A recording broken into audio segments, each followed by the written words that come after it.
अस्सलामुअलैकुम। तमाम तारीफ़ें अल्लाह तबारक ताला के लिए और सलाम हमारे प्यारे आका हज़रत मोहम्मद मुस्तफ़ा सल्लल्लाहु अलैहि वसल्लम के लिए। मोहतरम ख़वातीनो हज़रात, इससे पहले भी मैं IBS पे वीडियो बना चुकी हूँ, लेकिन उसमें शोर की वजह से आप लोगों को समझ नहीं आई।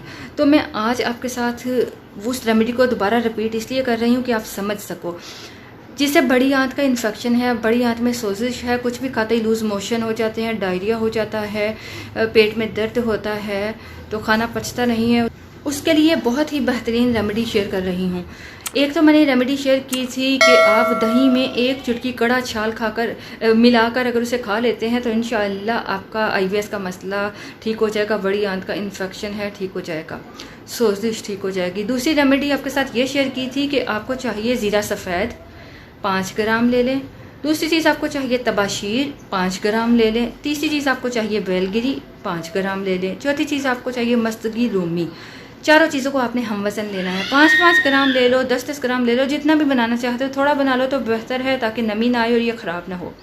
तीन चीज़ों को, मस्तगी रूमी को छोड़कर बाकी तीनों चीज़ों को अच्छी तरह पीस लें, कूट लें, बारीक पाउडर बनाएं।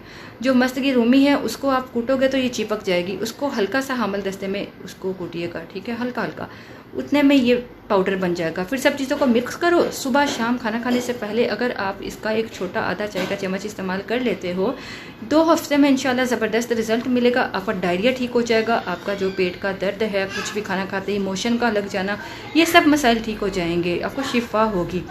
तो ये वो रेमेडी थी जो आपको समझ में नहीं आ रही थी, तो मैंने सोचा मैं दोबारा से आपके साथ शेयर कर दूं। इसको ज़रूर यूज़ कीजिए और अपने एक्सपीरियंस को हमारे साथ शेयर कीजिएगा। इजाज़त चाहेंगे, अपना ख्याल रखिए, दुआ में याद रखिए। अल्लाह हाफ़िज़।